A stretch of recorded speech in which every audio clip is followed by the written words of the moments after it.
The town of Waverly Point was the kind of place that didn't show up on most maps. A cluster of weather-beaten houses on a ragged stretch of Oregon coastline, forgotten by tourism and too stubborn for poverty to kill. It was the kind of place where everyone knew everyone else's car, dog, and dirty laundry, which made it all the more devastating when children started disappearing. It wasn't fast. It wasn't loud. It was slow, one by one. A missing girl after a beach bonfire. A boy vanishing on his paper route. Another gone after school but before dinner. At first, the sheriff said it was runaways. Then, when the third body was found, bruised, starved, dumped in the marshlands, he said it was an outsider, someone passing through, someone who didn't belong. No one wanted to believe the truth. The devil was already living among them. His name was Noah, 9 years old, mop of brown hair, green eyes too big for his face, mute since birth. Some said it was trauma. Some said it was the accident that killed his mother. Some said he just chose not to speak anymore. The only word he ever signed was, safe. He asked it every night at the orphanage.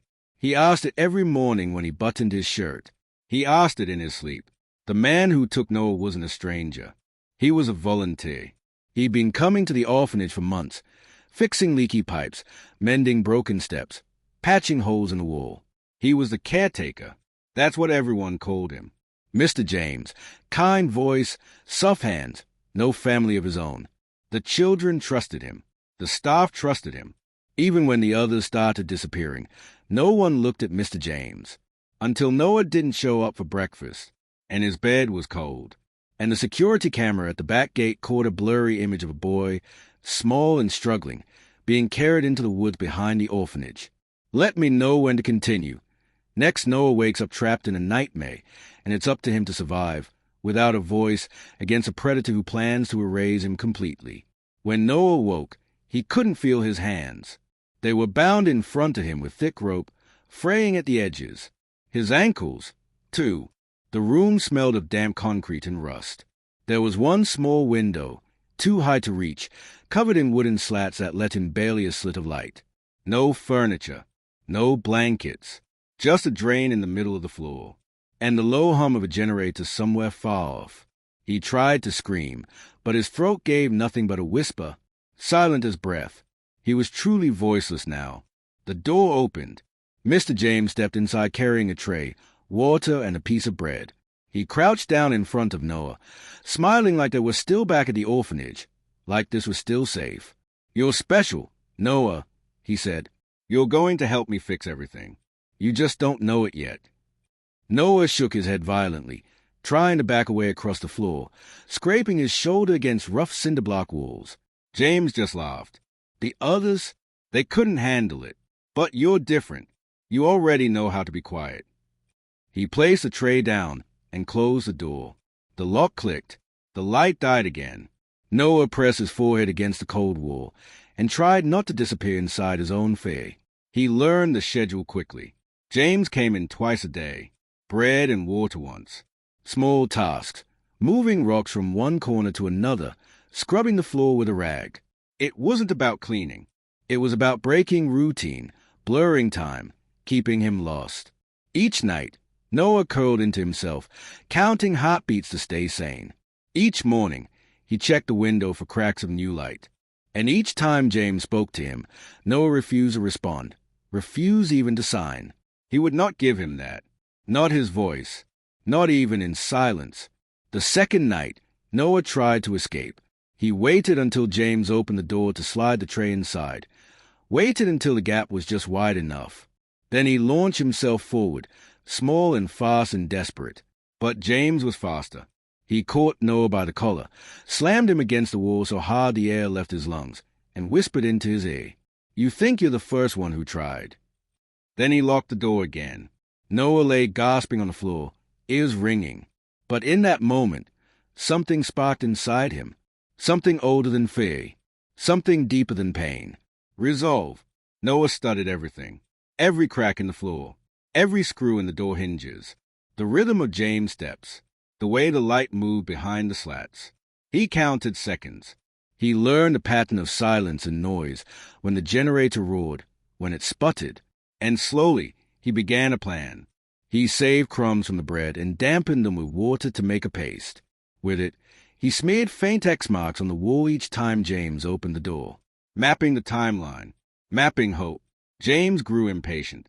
"You don't love me yet, Noah," he said one afternoon, crouching lower. "But you will. You'll see." He reached out a hand to stroke Noah's hair. Noah flinched. James laughed. But inside Noah, the spark was growing into a fire. He wouldn't beg. He wouldn't scream. He would end this. Everything changed. The generator, the one constant in his prison, coughed and died. The hum stopped. The light slats over the windows seemed brighter now. Noah moved fast. Using the jagged edge of a rusted drain, he sawed at the rope binding his wrists. His skin tore, blood slicking his palms, but he didn't stop. Hours passed. Finally, snap, freedom. He ripped the rope from his ankles next. He waited by the door, crouched, heartbeat like a war drum. When James came back, whistling to himself, Noah was ready. He didn't attack head-on this time. He waited until James bent to set the tray down. Then, silent and fast, Noah smashed the metal tray into James' temple, sending him sprawling. Noah sprinted past him, into the hallway. The hallway was longer than he expected. Dark, twisting, smelling of mildew and ancient sweat. He bolted forward, bare feet slapping the concrete, lungs burning. Doors on either side, closed, locked. He didn't dare stop to check. Ahead, a stairwell, dim light, an exit sign, flickering. He stumbled upward, hands clawing at the railing, muscles screaming. Behind him, James' footsteps, now heavy, furious. "Noah!" James bellowed. Noah didn't look back. He pushed through the stairwell door. He burst into the blinding light of the woods. The forest swallowed him whole. Tall, skeletal trees clawed at the sky. Moss carpeted the ground like a graveyard shroud. It smelled of rain, rotting leaves, and fear. Noah ran until his legs buckled. When he finally collapsed behind a fallen tree, gasping, he knew he couldn't just keep running blindly. James knew these words. Noah didn't. And if he made too much noise, it wouldn't matter how far he ran. He needed to be smarter. He needed to be silent. He pressed his ear to the earth, feeling for vibrations, a trick an older boy at the orphanage had once taught him. Nothing. He waited. A minute. 2. 5. Then, faint. Heavy boots crunching twigs. James was coming. James wasn't panicked. He was methodical. "Noah," he called into the trees. "I'm not mad. I understand. It's scary out here. But you'll get hungry. You'll get cold. And you'll come back to me." Noah curled tighter against the fallen trunk, heart hammering. He had no map, no supplies, no voice. But he had something James didn't know. Endurance. The kids at Riverside had once locked Noah in a broom closet for 2 days just to teach him not to sign. He survived that. He could survive this. Noah moved only at dusk and dawn. He followed the slope of the land downhill, knowing water pooled in the low places, found a trickling stream by nightfall, drank deeply, ignoring the bitter metallic taste. He ate leaves, roots, chewed bark when his stomach howled. He moved barefoot, stepping carefully on mossy patches to muffle sound. Once, he saw James, 50 yards away, moving like a predator, flashlight cutting across the woods. Noah froze under a tangle of brambles, barely breathing. The light passed. He lived, rain came. Cold, blinding sheets of it. Noah dug into the hollow of an old tree, curling into himself, shivering so hard his teeth clacked. His hands cracked from cold. His bare feet bled. He thought of food, stale cafeteria bread, burnt eggs. He thought of warmth, the scratchy wool blankets at Riverside. But most of all, he thought of the gate, the iron gate where he used to sit at night, watching the moon rise, wondering if someone, anyone, would ever come for him. No one came then. No one would come now. He would have to come for himself till he found an abandoned hunting shack. Roof half-caved, smelled of raccoon and rot. But inside, a miracle. An old, rusted hunting knife wedged into the floorboards. Noah pried it free with shaking hands. The blade was dull, but it was something sharp, something that could fight back. He fashioned it to a branch with strips of his torn shirt. A spear. It wasn't much, but to Noah, it was hope sharpened to a point. James grew more desperate. Noah could hear him sometimes, roaring into the night. You think you can survive out here, you little freak? You can't. You'll come crawling back on your knees. Noah didn't move, didn't flinch. Instead, he began setting traps. Deadfalls, snares, crude, yes, but enough to buy time, enough to wound. Every hour he survived was a victory. Every sunrise was a battle won. Noah was down to survival instinct alone. He no longer thought of days or hours. Only moves. Shelter, water, hide, wait. On the fifth night, as he huddled under the broken bones of a fallen pine, he realized something. James wasn't just trying to capture him. He was trying to break him. To prove that Noah was still helpless, still trapped, still owned. And if Noah gave in, if he screamed, if he cried, if he begged, James would win. Even if Noah survived, he would be a prisoner forever. He would not give him that. The wind changed. Noah smelled smoke. Campfire. Clothes. He crept toward the scent, cautious as a whisper. There, through the trees, James had set up camp. A small fire. A torp. Supplies. And a rifle slung carelessly over a folding chair. James wasn't worried anymore. He thought Noah was weak enough now to surrender. Noah's hands tightened on his makeshift spear. He wasn't going to surrender. Noah moved like a shadow, low to the ground, breath shallow, heart steady. He circled the camp until he found the blind side, where James was silhouetted against the firelight, sitting, whittling a piece of wood like he didn't have a care in the world. Noah crept closer. 10 feet. 8. 6. A twig snapped underfoot. James stiffened, turned. Their eyes locked across the fire. For a split second, everything froze. The flames crackled, the wind moaned, and the entire forest seemed to lean closer. James smiled. There you are, boy. He rose, slow and deliberate, reaching for the rifle slung over the chair. Noah didn't hesitate. He launched himself forward, spear in hand, moving faster than James expected. The point caught James across the forearm, slicing deep. He roared, dropping the rifle. Blood spattered the ground. Noah didn't stop. He drove his shoulder into James' gut, sending him staggering backward over the folding chair. They grappled in the dirt, fists and elbows, Noah clawing and kicking like a feral animal. James was bigger, stronger. But Noah was fighting for more, not just his life, but his future, his voice, his name.At one point. James got a hand around Noah's throat, squeezing, pressing him into the date. The world tilted, spots danced in Noah's vision. But he remembered something. Rachel's voice during one self-defense seminar at the orphanage. When you can't breathe, don't fight the choke. Fight the hands. Noah swung the butt of his makeshift spear upward with all the strength he had left. Crack! James' nose shattered under the blow. The grip loosened. Noah scrambled free, grabbing a heavy stone from the ground. James tried to rise, blood streaming down his face. You're mine, he spat.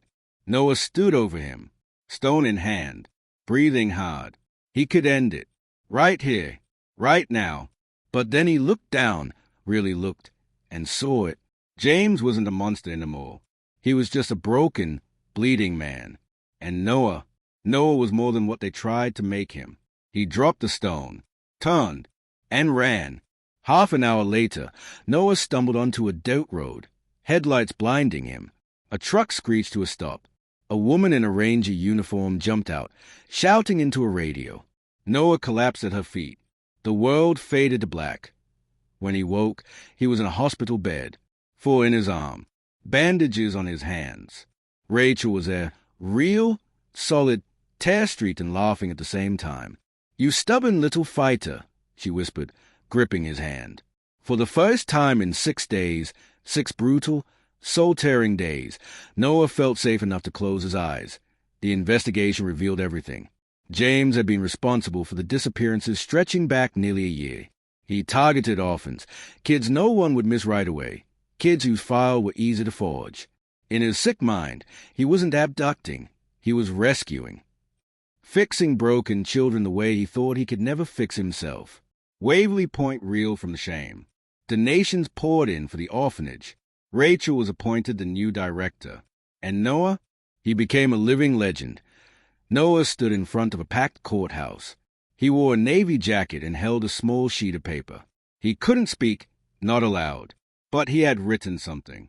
Rachel stood beside him, ready to read it for him. She spoke into the microphone. My name is Noah.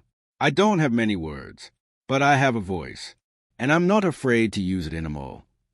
The entire room rose in a standing ovation. Tears streamed down cheeks. Reporters scrambled for photos. And somewhere deep in his heart, Noah felt it. Not fear, not silence. Victory. On the rebuilt gate of the orphanage, there's now a new plaque. It reads, "The Noah Wall, for every child who fought to be heard." And beneath it, you can break bones, you can break walls, but you can't break the will to survive. 2 weeks after his release from the hospital, Noah sat silently in a polished government building beneath harsh lights and fake plants. The state inquiry into juvenile welfare failures had convened after 3 more families stepped forward, each with missing children once linked to shelters James had worked with across state lines. Rachel sat beside Noah at the long wooden table. To his left was a digital voice pad, a device that converted typed input into speech. He didn't need it. Not yet. A woman in a navy pantsuit leaned toward her microphone. Noah, you don't have to say anything, but if you'd like to, this is your time. The room was silent, dozens of eyes watching him, not with pity, but with hope, expectation. He reached for the keyboard slowly. Typed, "I don't speak because I'm scared." He paused. Typed more. "I don't speak because no one listened before." More. "But now, you are listening." A soft robotic voice repeated his word across the room. Then he typed the last line. "Make sure the next kid doesn't need a story this long to be believed." The inquiry sparked immediate national attention. Archived documents were unsealed. James' past employment at other juvenile centers raised red flags, 2 of which had been quietly closed without explanation. Records of multiple staff complaints against him had been ignored, dismissed, or lost. But even more horrifying, the investigation uncovered a list. On a backup drive at James' cabin, authorities found names. Dozens of names. Some real, some coded, some marked complete, others marked pending. At the very bottom was a file titled Program Echo_73. It contained photos. Boys, girls, a few familiar, most unknown. Noah was one of them. So were 3 children still unaccounted for. Law enforcement realized what Manuel Hale once warned in his own case years ago. This wasn't just one man. It was a pipeline. James wasn't operating alone. He was part of something older, deeper, designed to exploit the quiet corners of the foster system, orphanages, shelters, and behavioral rehab programs. And when he died in custody, bleeding out after a failed escape attempt during a prison transfer, they lost their only live link. Unless Noah spoke again. Rachel noticed it first, flipping through the Echo_73 file with Noah by her side. A photo, not of a child, of a man, younger, clean-shaven, but unmistakable. Rachel gasped. That's Victor Reese. He was a funder for youth camps in the 2000s. Disappeared after a fraud case. No one ever connected him to anything criminal. Noah stared at the photo.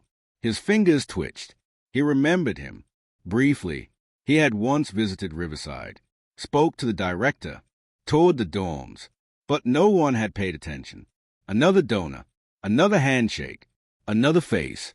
The media wanted more interviews, TV appearances, documentaries, biopics. But Noah didn't want to be famous. He wanted to be useful. He returned to Waverly Point with Rachel and helped establish a trauma shelter specifically for nonverbal and at-risk youth, named The Voice Within. It wasn't just about helping them speak. It was about teaching them they were heard, no matter how they communicated. Noah taught other mute children how to use a keyboard device, how to build courage brick by brick, and how to turn survival into resistance. On the night before The Voice Within opened, Rachel received an anonymous email. No text, just an attachment. Inside, a heavily encrypted folder labeled Echo_74. Noah sat beside her as she opened it. Inside were more names, more photos, and one line of text. It's still happening. He was just one of many. They sat in silence, the screen casting light across both of their faces. Rachel turned. "You ready to go back in, kid?" Noah didn't type. He just nodded, and for the first time in a long time, he smiled. 3 years later, the voice within had helped over 300 children. Noah never asked for credit, but every child who walked through the shelter's gate saw the same plaque near the door, for the boy who couldn't speak, until the world was ready to listen. And beneath it, etched smaller, 6 days in silence, a lifetime in power. The backlight leak had set fires across the nation, but it wasn't enough just to expose the network. The public wanted blood. Within 6 months, over 130 lawsuits had been filed against various youth facilities, shelters, and government contractors tied to rehabilitation programs. Federal agencies launched sweeping investigations into Department of Juvenile Services practices. For the first time, the phrase orphan pipeline entered public vocabulary, and Waverly Point, once just a sleepy, coastal nowhere, became the epicenter of a reckoning. Noah's testimony was entered into congressional hearings on youth protection. His one written line, projected onto a giant screen for the entire nation to see. Make sure the next kid doesn't need a story this long to be believed. It was quoted in newspapers, painted on murals, printed on protest signs across the country. But real change came slow. Too slow. Because not everyone wanted the truth to spread. Rachel first noticed a car. A black sedan parked 2 houses down from her apartment. No plates. Tinted windows. It appeared the night after she submitted Noah's full case files into evidence against several major facility owners. She thought it was paranoia at first, until she found her mailbox smashed open, until she found her back door cracked open, but nothing taken, until she started receiving letters with no return address. Each letter simply read, "Stop digging." Rachel wasn't one to scare easy, but she also wasn't stupid. She called a friend, a former FBI analyst, who confirmed what she already suspected. The threats were real. Someone tied to the deeper system, the remnants of Echo_74, didn't just want the truth buried. They wanted the witnesses buried too. Meanwhile, Noah faced battles no one could see. He struggled to sleep. The woods haunted his dreams. The endless trees, the taste of rainwater on moss, the burning in his calves from running for days. Sometimes he would wake up gasping, trying to claw his way out of invisible rope bindings. Rachel got him into a trauma recovery program, Freedom Threads, a non-profit therapy initiative. There, through slow, grueling sessions with an empathetic counselor named Ms. Lorraine, Noah learned to reframe his silence. Silence isn't weakness, Noah. It's a space before strength speaks. He also found a new passion, drawing, detailed, intricate sketches of the woods, of rivers, of children climbing over walls built to trap them. The voice within was scheduled to open a second shelter in a nearby county. 2 days before the grand opening, a van pulled up outside the original center, where children were playing in the yard. A man climbed out. He wore the uniform of a maintenance worker. Noah saw him from the kitchen window. Something about the man's stance, too tense, too casual, set alarm screaming in his mind. He ran outside, caught the man trying to lead one of the younger boys, a 7-year-old named Liam, toward the van. Noah didn't hesitate. He tackled the man hard enough to drive the air out of his lungs. Rachel and 2 security staff rushed in seconds later, pinning the man down until the police arrived. In the suspect's wallet, a card, stamped with a single name, Division 74. It wasn't over. The system was still hunting. But now, so was Noah. Rachel pulled every string she had. The FBI task force traced Division 74 back to a dummy company operating out of an abandoned industrial complex 2 states away. A raid was greenlit. Noah wasn't supposed to go. He wasn't law enforcement. He wasn't a trained agent. But he went anyway. Standing just outside the caution tape at sunrise, watching armored vans roll toward the building that once funneled kids into night maze. Inside, they found more. Forged foster paperwork. psychological manipulation training manuals, experimental conditioning rooms, and at the top floor, locked in a file cabinet, a list titled Harvestable Assets 2026. Children, hundreds of names, many already missing, many still alive, waiting. Noah stared at the file. He signed one word to Rachel: fight.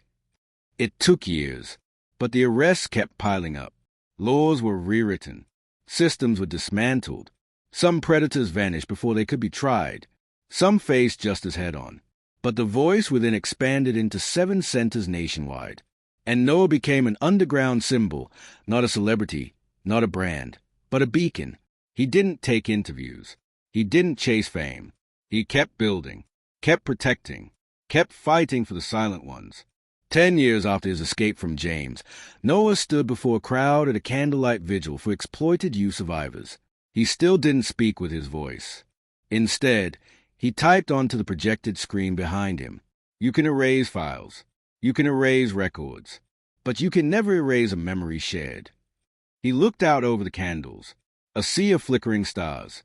And finally, for the first time in his adult life, he whispered aloud, barely audible, broken but strong, one word: home.